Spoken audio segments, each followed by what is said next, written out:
اپنے دماغوں کو نجف کے آستانے تک لے جائیں تو پھر میں وہ جملہ کہوں جو آج کی مجلس کے لیے میں سوچ کر آیا، جو عرض کروں توفتاً تمام مسلمانوں کو دے کر جاؤں کہ دیکھو حسین کی مجلس سے کون سا رزق ملتا ہے۔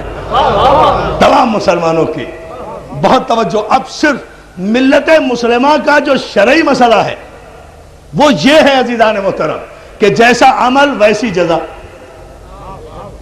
اچھا عمل اچھی جزا، برا عمل سزا، برے عمل کی سزا، اچھے عمل کی جزا۔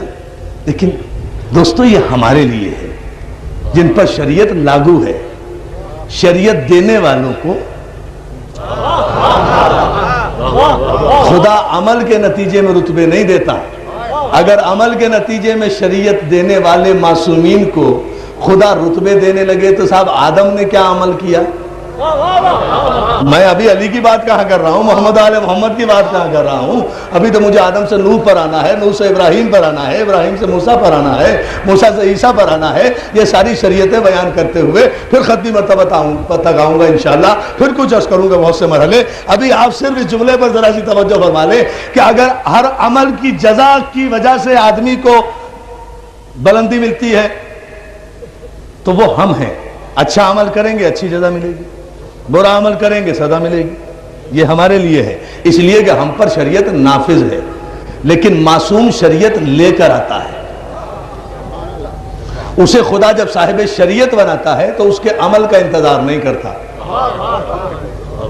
اس کی تخلیق میں فضیلتیں دے دیتا ہے، اور اس کی فضیلتوں میں کوئی اضافہ نہیں ہوتا، پروگریس نہیں ہوتی۔ پروگریس ہوتی ہے ہر اس عمل میں، اس شے میں، اس وجود میں جس میں بنیاد میں کوئی نقص موجود ہو، اس میں ارتقا ہے۔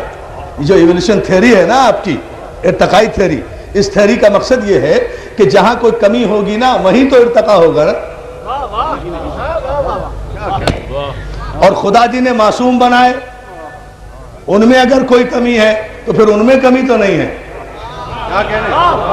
دوسرا جملہ مجھے کہنے کی ضرورت نہیں، پھر ان میں تو کوئی کمی نہیں ہے جنہیں سواری سے شریعت بنائے۔ اب ذہن میں رہے شریعت کی ابتدا کہاں سے ہو رہی ہے؟ مجھے بتائیے، اگر عمل کے نتیجے میں آدمی کو، انسان کو بہت توجہ، عمل کے نتیجے میں معصومین کے درجے بڑھائے جاتے ہیں، عمل کے نتیجے میں بڑھائے جاتے ہیں، بلکہ لوگ تو ابھی تک بڑھا رہے ہیں، آدم لوگ تو خاتم النبیین کے درجے ابھی تک بڑھا رہے ہیں، حالانکہ خدا تو اعلان بھی کر چکا کہ سبحان الذی اسریٰ بعبدہ لیلا من المسجد الحرام الی مسجد الاقصی الذی بارکنا حولہ لنریہ من آیاتنا۔ خدا معراج کی آیت بھی نازل کر چکا۔ خدا قسمیں کھا کر والنجم اذا ہوا ما ضل صاحبکم وما غوا وما ینطق عن الہوی ان ہوا الا وحی یوحی۔ سورہ نجم میں خدا پیغمبر کے مقام بلند کو بتا بھی چکا کہ وہ دنا کی منزل پر گیا، فتدلی کی منزل پر گیا، قاب قوسین و ادنیٰ کی منزل پر گیا۔ یہ دو کمانوں یا اس سے کم کے فاصلے رہ گئے، نہ اس کی پلک جھپکی، نہ وہ جھجکا، نہ وہ ڈرا، نہ درمیان میں فرشتہ، نہ راستے میں کوئی کمی۔ وہ فضا سے گیا، وہ ہوا سے گیا، وہ خلا سے گیا، وہ قرہ باد سے گیا، وہ قرہ جماعت سے گیا، وہ کشش ثقل سے نکلا۔ نہ ہوا نے اس پر اثر کیا، نہ خلا نے اسے ہلکا کیا، نہ خلا نے اسے ہلکا کیا، نہ آگ نے اسے تپایا، نہ سردی نے اسے ٹھٹرایا۔ وہ نور تھا، اپنے مرکز کی طرف چلا گیا، درمیان میں فرشتہ بھی رہ گیا، بحر نور کے اس پار بھی چلا گیا، مقام محمود پر بھی میرا رسول چلا گیا، مقام محمود پر میرا رسول چلا بھی گیا۔ اور میرا رسول آج سے 1400 برس پہلے مقام محمود پر جا بھی چکا، اور ہمارا پاکستان کا شریعت مآب ٹیلی ویژن ہر خبر نامے سے پہلے یہی دعا کرتا ہے کہ پروردگار ہمارے رسول کو پہنچا دے اس مقام محمود پر جس کا تو نے وعدہ کیا۔ توجہ ہے، یہ عجیب دعائیں ہیں جو دی جا رہی، یہ شریعت مآب ٹیلی ویژن ہے۔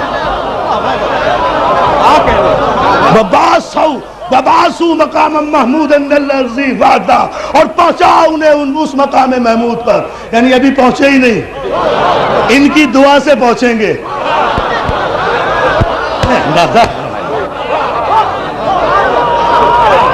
یہ شریعت آ رہی ہے، یہ شریعت آ رہی ہے۔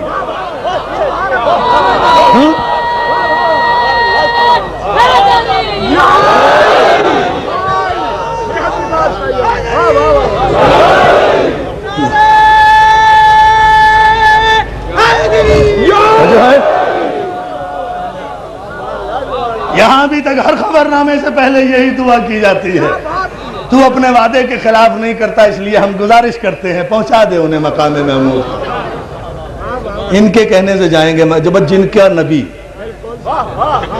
ہمارے کہنے سے، ان کے کہنے سے مقام محمود تک پہنچے اور 1400 برس میں ابھی تک پہنچا ہی نہیں.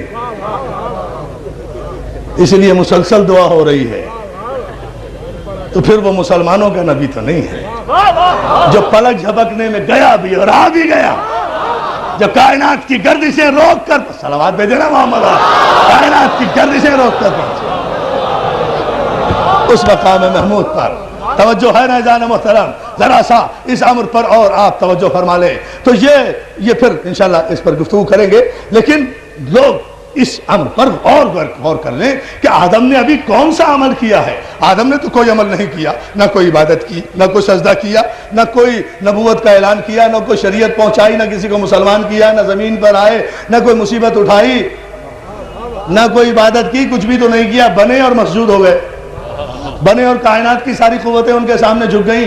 تو کس عمل کا اظہار کیا؟ آخر کس عمل کا کہ آدم کو اتنی بڑی عزت ملی جو کائنات میں کسی کو نہیں ملی؟ شریعت کا مفہوم سمجھ تو لو، پہلے شریعت کا مفہوم سمجھو. آخر آدم نے کون سا عمل کیا؟ عزیزو، آدم نے عمل نہیں کیا، نہ نماز پڑھی، نہ روزہ رکھا، نہ حج کیا، نہ جہاد کیا، نہ تبلیغ کی، نہ کسی کو مسلمان کیا.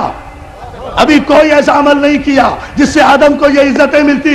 آدم نے صرف اتنا کہا کہ جب پروردگار نے حکم دیا یا آدم انبئہم باسمائہم، اے آدم یہ اسماء تم ان فرشتوں کو بتاؤ، تو جلال الدین سیوطی نے تفسیر در منصور میں حوالہ دے رہا ہوں، جو انتہائی محکم ترین مفسر ہیں ملت مسلمہ کے، انہوں نے اس آیت کی تفسیر میں بار بار سرکار جلال الدین سیوطی نے کہا، ایک جملہ کہا کہ جب اللہ نے ارشاد کیا کہ اے آدم ان فرشتوں کو یہ اسماء بتاؤ، تو آدم نے سر جھکا کر کہا پروردگار اے میرے مالک، اب عمل کوئی نہیں کیا، عمل نہیں کیا. ایک جملہ کہا ہے، سجدہ بھی ابھی نہیں ہوا. جلال الدین سیوطی کہتے ہیں آدم نے ایک جملہ کہا پروردگار انت المحمود ھذا محمد انت الاعلی ھذا انت، پروردگار میرے مالک انت المحمود ھذا محمد انت الاعلی ھذا علی انت فاطر ھذا فاطمہ انت المحسن ھذا حسن انت قدیم الاحسان ھذا حسین. پروردگار تو محمود ہے، یہ محمد ہے،